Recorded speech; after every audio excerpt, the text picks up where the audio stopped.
Bonsoir à tous, une nouvelle vidéo. Je vais vous raconter comment je suis devenu magicien et qu'est-ce que ça m'a apporté d'être magicien. C'est bien? Ah ouais, un magicien asiatique, ça c'est bien. Ça a quelques petits rapports avec le stand-up, mais pas à 100%. Bon voilà, mais restez quand même sur la vidéo, ça me fait des vues. Donc comment je suis devenu magicien? J'étais étudiant à une époque et je faisais pas mal de petits boulots et j'ai essayé d'aller travailler en tant que vendeur à Jouet Club. J'avais déjà travaillé dans des magasins de jouets, j'avais déjà travaillé à la Défense. À la Défense à l'époque, au 4 temps, il y avait Toys R Us, voilà, donc je travaillais là-bas à Toys R Us. Et je me rappelle à l'époque où je travaillais à Toys R Us, je travaillais en magasin, j'étais en rayon, et j'étais assez timide, et on devait faire des annonces micro. Par exemple, des fois, on voulait appeler un des responsables, on devait prendre le micro et vous voyez parler dans tout le magasin. Et j'étais tétanisé par cette situation. Et on m'obligeait, j'avais vraiment la voix toute tremblotante pour appeler le manager, et c'était une expérience. Alors que maintenant, je fais du stand-up. Tu vois, c'est assez étonnant, c'est qu'à l'époque, j'étais totalement tétanisé. Tu appuies sur 2-3 boutons et tu pouvais parler dans tout le magasin. Et j'essayais toujours d'éviter cette situation. Je courais dans tout le magasin pour trouver le manager au lieu de l'appeler au téléphone ou au parleur de tout le magasin. Même si j'étais pas bon à cette époque, finalement, maintenant je fais. Pas maintenant, parce que là on est en période de confinement, mais maintenant je parle dans un micro vraiment hyper régulièrement, sans aucun problème. Donc on peut être très mauvais dans un domaine, et finalement quelques années plus tard, il y a eu beaucoup d'années qui sont écoulées, faire ça vraiment très souvent. Donc je travaillais à Toys R Us La Défense et j'avais fait 2 mois. Et j'ai essayé donc de travailler à Jouet Club vers les grands boulevards. Je crois que c'est le plus grand magasin d'Europe de jouets. Et il y a un magicien qui est là, qui vient de temps en temps faire des tours de magie, parce qu'il y a une marque de magie. Bon voilà, je le vois. Je passe de temps en temps, je discute avec lui, parce que pour être sympa, faut être sympa. Et il m'explique comment ça marche. Il me montre 2-3 tours de magie, je suis impressionné. Wow, vraiment des tours très impressionnants. Et voilà, je discute avec lui, tout se passe bien. Des fois, il me montre quelques tours de magie pour que je puisse les faire au client quand il n'est pas là, le magicien. Et il m'explique plus ou moins comment ça se passe. Voilà, c'est cool, bon, rien de plus. Et un jour, il se fait virer. Des fois, il venait pas à l'heure, ou je sais pas ce qui s'est passé. Et le patron de la magie, il le vire. Et donc moi, je dis, bon voilà, ça m'intéresse, j'aimerais bien apprendre, voilà. Et je lui envoie un CV, et finalement, de fil en aiguille, je deviens magicien dans le magasin. J'étais employé pour Jouer Club, je deviens magicien pour le prestataire qui travaille pour Jouer Club. Et petite astuce que je ne savais pas, c'est que c'était mieux payé que d'être vendeur. Vendeur, on devait être payé au SMIC, ça devait être 1500 euros. Je dis n'importe quoi, c'est peut-être ça. Hein. Mais à l'époque, c'était 1500 euros. Et là-bas, pour être magicien, c'est la même chose. Tu gagnais 1500 euros, plus tu touchais encore de l'argent sur le chiffre d'affaires des tours de magie vendus. Et tu touchais en plus de l'argent des chiffres d'affaires des tours de magie vendus, même quand tu n'étais pas là. Par exemple, voilà, tu as 2 jours d'absence, même en tour d'absence, tu es payé. Voilà. Même si les tours se vendent le soir quand tu n'es pas là, ou lors de tes jours de congé, tu es payé. Bon, ça c'est sympa hein, quand même. Et donc je me suis retrouvé dans la même situation, au même endroit, pour faire quelque chose de plus marrant et en étant mieux payé. Voilà, petite leçon de vie, c'est que des fois, il faut peut-être se creuser la tête un tout petit peu et vous pouvez trouver un meilleur moyen sans faire beaucoup plus d'efforts et presque en ayant beaucoup plus de plaisir et gagner plus d'argent. Donc c'est positif quand même. Arrive Noël, les fêtes de fin d'année. Et il me dit, ouais voilà, si tu veux, tu peux aller travailler au Printemps. J'ai fait les Galeries Lafayette. Le Printemps, c'est un grand magasin sur Paris. Je parle de chiffres, mais je ne l'ai pas fait pour l'argent. Je vous explique juste pour que vous compreniez 2-3 choses. Pour là-bas, je crois de mémoire, que j'ai fait 5000 euros en un mois. J'ai travaillé un mois. Et j'ai fait 5000 euros en un mois en faisant de la magie, des tours de magie simples, hein, qui étaient simples. Hein. Franchement, c'est pas vraiment compliqué. Et alors que si j'avais travaillé à Jouer Club pour faire plus ou moins la même chose, juste être vendeur, j'aurais touché environ 1500 euros. Ils n'ont pas de prime. Si j'étais resté à Jouer Club, j'aurais touché sûrement 1500 euros. Et là, j'ai touché 5000 euros parce que j'avais un intéressement sur les produits vendus. Encore une fois, les produits vendus, même quand j'étais absent. Vraiment, c'est super, c'est vraiment tranquille. Donc, il fallait juste apprendre les tours de magie. C'était assez simple, les tours de magie très impressionnants, mais destinés aux enfants. Donc, c'est super simple. Ce que je veux vous dire par là, c'est que plein de gens sont venus. J'avais mon rayon, mon petit stand et tout. Et plein de gens, des gens qui devaient devenir magiciens, ils sont venus, ils ont vu les tours, ils étaient tellement impressionnés qu'ils disent « Ah, moi, jamais je saurais faire ça ». Alors que les tours étaient super simples. C'est-à-dire que vous apprenez en 15 minutes. Mais c'était tétanisé tellement c'était dur. Dans leur tête, ça semblait tellement inatteignable. Alors que, avec un peu de pratique, mais vraiment très peu de pratique, je veux dire. Tu pouvais faire ce job, tu pouvais gagner 5 000 € par mois tout en t'amusant. C'était vraiment le job de rêve, quoi. Et juste le fait de voir que c'est impressionnant, les gens se stoppaient. Tout ça, ce que je veux vous dire, c'est que si vous faites un minimum d'efforts, c'était super simple. Et après, comme vous travaillez 35 heures par semaine, eh ben, bien sûr que vous avez de la pratique. En moins d'une semaine, vous devenez vraiment très fort dans ces tours de magie. Ce que j'ai compris, c'est que les gens, en faisant juste un minimum d'efforts, mais vraiment pas grand-chose, il faut juste ne pas s'arrêter dès le premier obstacle, et ben vous pouvez passer de 1500 € à 5000 € très facilement, vraiment super facilement. Et les gens, je voyais, tour à tour, ils venaient comme un entretien d'embauche pour regarder les tours, et rapidement, ils partaient, parce qu'ils ont même pas essayé d'essayer. Ouais, c'est comme ça. Que voilà, je me retrouve donc au printemps. C'est comme les Galeries Lafayette, c'est un grand magasin. J'ai un grand stand et tout. Et j'ai vraiment beaucoup de passages. Et je commence à prendre peu à peu confiance et je commence à faire des petites blagues. Je fais toujours les mêmes et j'en rajoute une qui marche mieux ou pas. Je sais dans quelle ordre je vais faire la tour de magie, lesquels sont les plus impressionnants, quelle est la blague la plus marrante. Et je commence à prendre confiance. Et des fois, il y a 10, 20, 30 personnes. Vraiment, il y a vraiment 30 personnes devant mon stand. Je peux crier comme je veux dans le magasin. C'est assez impressionnant au bout d'un moment. Tu vois, je commence à prendre bien confiance, à bien connaître les tours, à avoir mes blagues bien rodées. C'est à partir de là j'ai compris que avant j'aimais bien écrire des blagues et je me sentais pas prêt de monter sur scène. Mais là, en faisant, c'était bien pas du stand-up, mais je faisais quand même des blagues avec mes tours de magie et je voyais que ça marchait. Et je voyais qu'en rodant le tour, c'est-à-dire en ajoutant une blague, puis retirant une blague, voyant ce qui marche pas, j'arrivais à faire un petit tour, un petit numéro quand même, qui commençait à être très sympa. Les gens étaient assez positifs sur ça. Il y a des gens, ils revenaient me voir au printemps pour me voir, pour dire « Ah, vous attendez, on attend le magicien ». J'étais un peu la starlette du rayon jouet, donc j'étais content quand même. J'étais pas parti pour ça, j'étais juste vendeur pour faire un job d'été d'étudiant. Je me retrouve magicien, de fil en aiguille, je me retrouve magicien au printemps, j'ai beaucoup de monde et je gagne un bon salaire, mais au début, c'était pas parti sur ça. C'est pour ça, c'est souvent, pas tous, mais certains élèves, encore une fois, ils veulent calculer, ou vous, ou qui que ce soit, vous calculez beaucoup trop, alors que vous savez pas, il faut essayer d'être positif, de faire les choses que vous trouvez justes, et petit à petit, ça va vous amener à quelque chose de positif, je vous le souhaite. Mais soyez pas hyper calculateur, pourquoi je dois faire ça, pourquoi je dois faire ci, et qu'est-ce que ça va apporter, on sait pas. Voilà, il y a un petit peu de suspense. Mais de fil en aiguille, tout va se dessiner et ça va être comme un pulse, tout va se mettre en place. Donc moi, j'y vais à la cool et tout, et à un moment donné, mon manager, il vient, il m'explique, voilà comment je dois améliorer les tours.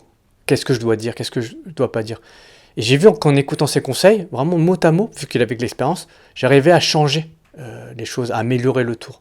Donc pareil pour le stand-up ou dans d'autres domaines, apprenez à écouter. Vous écoutez les conseils, appliquez-les, si ça marche pas, le faites pas. Bah, vous allez pouvoir progresser. Donc j'ai continué à progresser, mais c'était pas assez pour lui. Voilà, c'est comme ça. Et puis, il y avait un relâchement de ma part. Puis, je commençais à bien m'amuser. Voilà, c'était sympa, j'étais la belle vie. Et il me change de magasin. Et il me dit ça.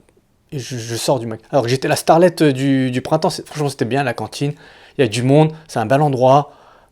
Voilà, c'est très sympa, vraiment, c'est très cool. Et on me remet à Jouet Club. Le mec du Jouet Club est venu au printemps, et moi je suis reparti là-bas. C'était un peu dur. Le meilleur doit gagner. Et j'ai compris que des fois dans la vie, c'est tuer ou être tué. Voilà, si je m'en sors pas là, eh ben c'est l'autre magicien qui aura le meilleur endroit, le meilleur poste, qui aura la meilleure vie, quoi, tu vois. J'ai réussi à finalement retourner à mon poste parce que les gens qui étaient autour de moi, au printemps, à l'époque, hein, et mais il m'aimait bien, il me dit mais il est où l'autre magicien, pourquoi il est pas là et tout.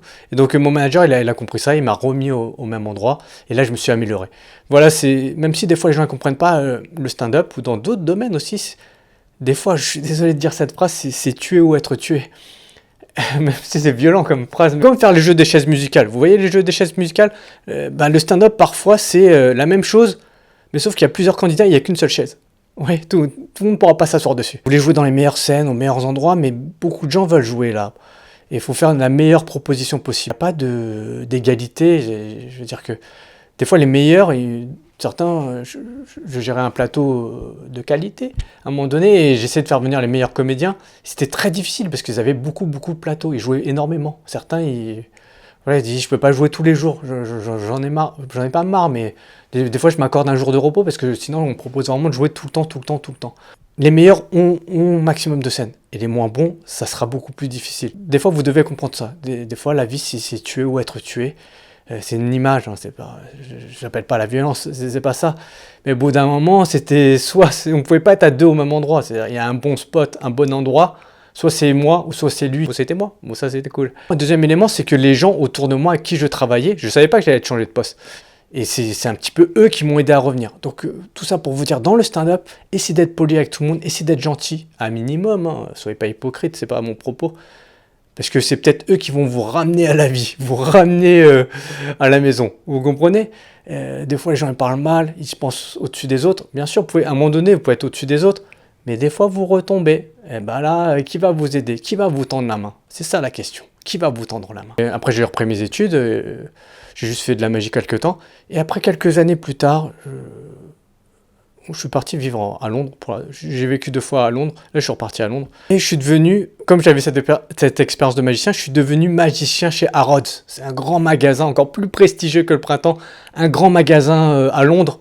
Et pareil, même système, je gagnais des commissions. Et je gagnais très très bien ma vie à Londres, alors que la vie était très chère. Alors que j'étais vraiment... je ne veux pas rentrer dans les détails, mais j'avais quitté un job à Paris pour partir à Londres. Je me retrouvais dans une situation financière vraiment super compliquée. Et grâce à ce... Vraiment super compliqué. Et grâce à ce job très bien payé chez Harrods, eh ben, je suis revenu à la vie. J'ai fait mon retour dans la vie humaine. Je dis les choses ouvertement parce que je trouve que c'est important de le dire. Voilà, c'était un peu plus compliqué financièrement et j'ai refait des prestations de magie. Voilà, je dis pas, j'ai pas honte, mais c'est pas quelque chose qui me vante, vous voyez, parce qu'on veut pas trop mélanger. On voudrait dire qu'on fait que du stand-up par image, pour faire le kéké, pas pour le faire le kéké, mais par image, parce que c'est plus... on veut garder une certaine forme de prestige, à tort ou à raison. Mais voilà, je dis les choses ouvertement. Il y a quelques années, hein, c'était pas récent, j'ai refait, parce qu'ils m'ont appelé pour faire la magie, j'étais vraiment un peu en galère, donc j'ai dit, allez, je vais le faire. Mais bon, c'est compliqué, parce que je suis pas du tout connu, mais... quand même dans le stand-up, dans les gens qui font du stand-up, les gens voient à peu près qui je suis pour différentes raisons, hein, parce qu'il y a pas mal des gens qui sont passés par mon cours, j'ai géré pas mal de plateaux d'humour, après j'ai fait quelques trucs, donc je suis pas du tout connu au sens premier du terme, mais les gens voient à peu près qui je suis, plus ou moins. Donc je me retrouve derrière un comptoir de magicien, c'est pas tout le temps facile, mais je l'ai fait. Et je le dis ouvertement, parce que des fois les gens... ils comprennent pas que des fois, il faut se battre dans la vie. Il n'y a pas de honte à travailler. Bien sûr, vous ne pouvez pas faire 100% tout le temps ce que vous voulez. Des fois, il y a des médecins de pays étrangers, ils arrivent en France et il faut qu'ils fassent une équivalence de diplôme. Moi, en attendant, ils doivent travailler. Alors qu'ils sont médecins, ils ont la compétence d'être médecins, ils doivent faire des petits boulots, des petites choses, des petits boulots pour s'en sortir et je vois pas où est la honte. Mais je dis ça, mais je m'en suis pas vanté sur tous les toits. Mais là, j'en parle. Oui. Donc je me rattrape un petit peu. L'anecdote a un rapport avec le stand-up, vous allez voir. Donc je suis magicien, je le fais pas à contre-cœur, mais je m'en vante pas. Vous voyez ce que je veux dire? C'était compliqué un petit peu, mais voilà, je le fais avec joie et allégresse, peu importe. Et ça m'arrive, donc voilà ce qui doit arriver à Rivage, je rencontre des gens que je connais, parce que je travaillais à Jouer Club pendant la période de Noël. Pas cette année, il y a quelques années. Et ce qui devait arriver à Rivage, je croise des gens qui me connaissent via le stand-up, c'est comme ça. Ben, pour vous dire que la plupart des gens que j'ai croisés, ils n'ont pas essayé de me rabaisser, ils m'ont pas dit « Ah, qu'est-ce que tu fais? Tu fais des tours de magie, tu fais du stand-up ou quoi? Tu fais des tours de magie, blablabla. » Ils n'ont pas essayé de me rabaisser, ils ont été super gentils. Et je vais citer les noms des gens parce que franchement, ils ont été adorables pour vous expliquer que les gens qui ont réussi, ils se moquent pas de vous. Ils essaient pas de vous rabaisser, ils essaient toujours de ils restent positifs. Je vais citer les noms des gens parce que c'est pas... Parce que je crois que c'est positif. Et j'ai croisé là-bas, je faisais des tours de magie et je pense pas dévoiler des trucs de ouf de leur vie privée, mais voilà. Il y avait le comte d'Oubouderbala, il est passé, et je le connaissais pas personnellement, mais via les réseaux sociaux, je le suivais, et peut-être il avait vu des trucs sur les réseaux sociaux, je sais pas, mais il me connaissait plus ou moins de vue, mais il me connaissait pas à titre personnel, et il est venu, il m'a salué et tout, m'a parlé un petit peu, franchement, il était super gentil, mais il n'a pas essayé de me rabaisser, il n'a pas dit hey, tu fais du stand-up, t'es là en train de faire des tours de magie, il n'a pas été comme ça, il était super adorable, super gentil, et positif. Et j'ai croisé quelqu'un d'autre, c'était Clément Michel, c'est quelqu'un qui écrivait des pièces de théâtre il y a longtemps, et à l'époque aussi, moi j'écrivais des pièces de théâtre et je l'avais rencontré. Et de sa pièce de théâtre, il a fait des films, et voilà, il a fait plusieurs films en tant que scénariste, réalisateur. Donc je le croise et tout. Et il me se rappelle de moi, je raconte comment on s'est rencontrés, et là il se rappelle de moi et tout, et super sympa, il me dit bah si t'écris d'autres pièces, envoie-les-moi. Tout, il a été super gentil. Ce que je veux vous dire, c'est que peut-être il y a des gens qui vont se moquer de vous parce que des fois c'est un peu plus bas et que vous n'êtes pas à l'endroit où tout se passe pas exactement comme vous voulez. Mais les gens les plus hauts, ils vont essayer toujours de vous tirer vers le haut et pas vous aider, mais ils vont rester positifs. Franchement, j'ai rencontré d'autres personnes, mais je ne veux pas dire leur nom parce que vous n'allez pas forcément les connaître. Forcément, il y a des hauts et des bas pour tout le monde. Hein. Je connais plein de gens. Je les ai vus dans des pièces de théâtre, je les ai vus comme serveurs ou des gens. Je sais pas comment vous dire. Je les ai vus en. Je sais pas comment dire. Je les ai vus dans des séries, plein de séries, et je les ai retrouvés, je les ai vus en tant que serveur ou faire des animations. Voilà, c'est des choses qui arrivent et il n'y a pas de honte. Mais j'ai compris le principe que c'est pas forcément, on le vit comme quelque chose de plus bas, alors qu'on faisait des choses de plus positives avant. Je comprends. Mais c'est comme ça, c'est la vie. Hein, on peut pas faire tout le temps ce qu'on veut et il faut rester positif. J'ai regardé une interview d'un footballeur, il était en centre de formation, finalement il trouvait pas de club, il était livreur de sushi à un moment donné. Mais quand ça s'est arrivé, où j'étais chez moi, je faisais rien, et je faisais livreur de sushi, je me suis dit ouais là ça va être chaud. Et maintenant il joue à Nantes, c'est je crois Kader Bamba. À un moment donné dans sa vie, c'était compliqué, il livrait des sushis. Et maintenant il joue en Ligue 1. Regardez un autre reportage, il y a un mec, il avait arrêté le football, il était jardinier dans une école et après il est devenu, c'était un truc sur RMC Sport, c'est sur les bad boys du foot. Je crois que c'est Vinnie Jones, il s'appelle Vinnie Jones. Il était au football, il a arrêté, finalement il était jardinier. Et finalement il continue l'entraînement, il se retrouve dans une équipe.